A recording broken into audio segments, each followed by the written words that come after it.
ಎಲ್ಲರಿಗೂ ನಮಸ್ಕಾರ. ನನ್ನ ಹೆಸರು ಗಣೇಶ್ ಭಟ್. ನಾನು KLE ಸಂಸ್ಥೆ ಶಿಕ್ಷಣ ಮಹಾವಿದ್ಯಾಲಯ ಅಂಕೋಲಾದಲ್ಲಿ BEd ಪ್ರಥಮ ವರ್ಷದ ವಿದ್ಯಾರ್ಥಿ. ಇಂದು ನಾವು ಇತಿಹಾಸದ ಬಗ್ಗೆ ತಿಳಿದುಕೊಳ್ಳೋಣ.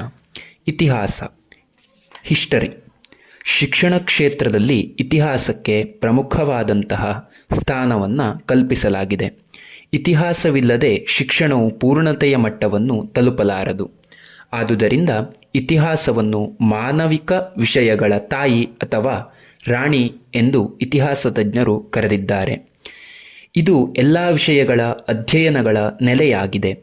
ಅಲ್ಲದೆ ಅದು ತತ್ವಶಾಸ್ತ್ರ, ರಾಜನೀತಿ, ಅರ್ಥಶಾಸ್ತ್ರ, ಲಲಿತಕಲೆ, ಧರ್ಮಶಾಸ್ತ್ರ ಇತ್ಯಾದಿ ಅಧ್ಯಯನದ ನೆಲೆಯಾಗಿದ್ದು, ಮನುಷ್ಯನ ಸಂಪೂರ್ಣ ಶಿಕ್ಷಣ ಅವಿಭಾಜ್ಯ ವಿಷಯವೆಂದು ನಿಸ್ಸಂಕೋಚವಾಗಿ ಹೇಳಬಹುದಾಗಿದೆ.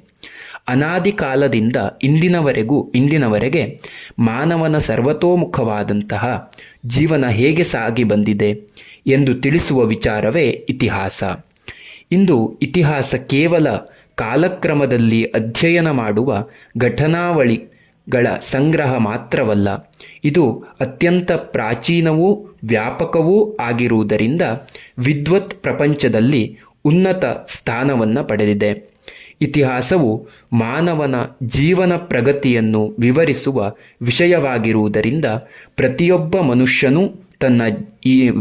ಮನುಷ್ಯನು ಈ ಜ್ಞಾನವನ್ನು ಪಡೆಯಬೇಕಾದುದು ಅತ್ಯವಶ್ಯಕ ಜ್ಞಾನವನ್ನು ಪಡೆಯಬೇಕೆಂದು ಎಲ್ಲ ನಾಗರಿಕ ಜನಾಂಗಗಳ ಲಕ್ಷಣ. ಇತಿಹಾಸ ಒಂದು ಬೃಹತ್ ವಿಶ್ವಕೋಶದಂತಿರುವುದರಿಂದ ಅದು ಜ್ಞಾನಾರ್ಜನೆಗೆ ಅತ್ಯಂತ ಉಪಯುಕ್ತವೂ ಶ್ರೇಷ್ಠವೂ ಆಗಿದೆ. ಇತಿಹಾಸದ ಪರಿಕಲ್ಪನೆ. ಇತಿಹಾಸ ಕುರಿತು ಒಮ್ಮತವಾದ ಹಾಗೂ ಸರ್ವಸಮ್ಮತವಾದ ಉತ್ತರ ದೊರಕುವುದು ಅಸಾಧ್ಯ.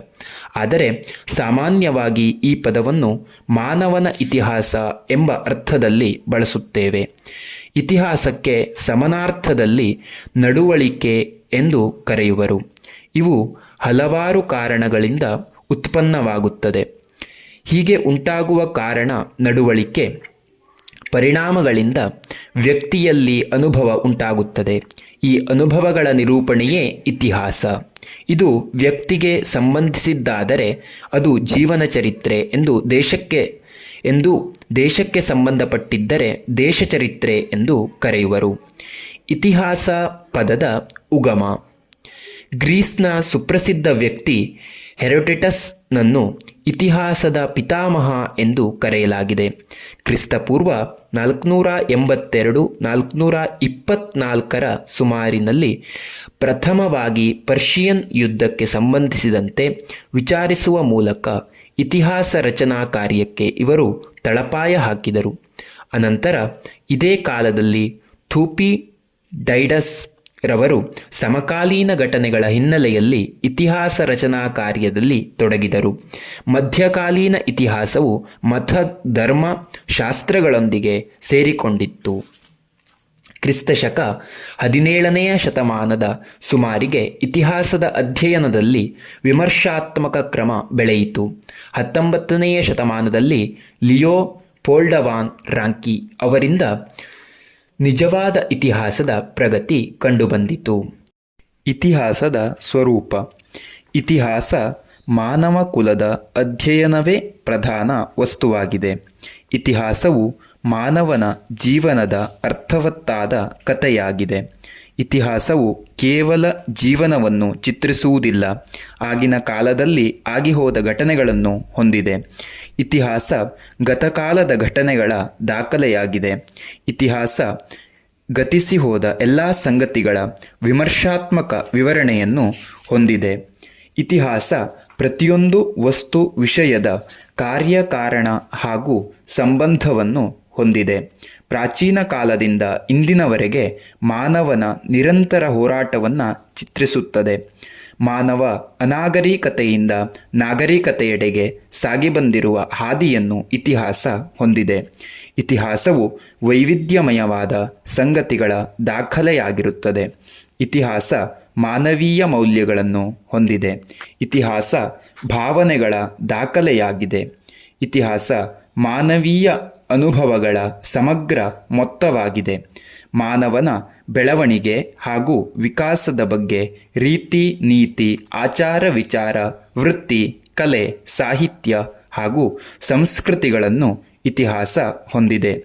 ಮಾನವನು ಹೇಳಿದ್ದು ಯೋಚಿಸಿದ್ದು ಮಾಡಿದ್ದು ಮುಂತಾದ ದಾಖಲೆಗಳನ್ನು ಹೊಂದಿದೆ.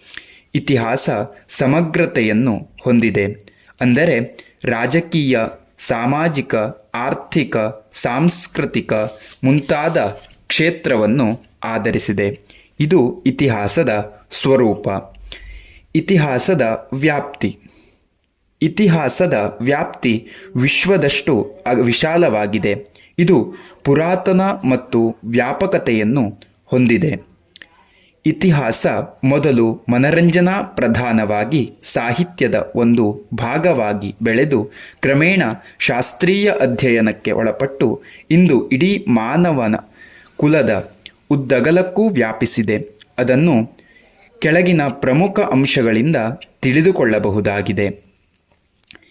ಇತಿಹಾಸ ಆದಿಮಾನವನಿಂದ ಇಂದಿನವರೆಗೆ ನಡೆದು ಬಂದ ದಾರಿ ಹೊಂದಿದೆ.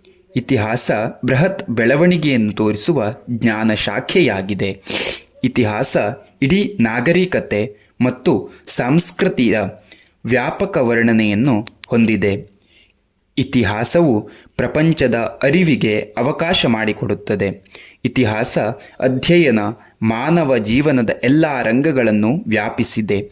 ಮಾನವ ಧರ್ಮಗಳಾದ ಧರ್ಮ ಅರ್ಥ ಕಾಮ ಮೋಕ್ಷಗಳ ಬಗ್ಗೆ ಉಪದೇಶಿಸುವ ಗತಕಾಲದ ನಿರೂಪಣೆಯಾಗಿದೆ.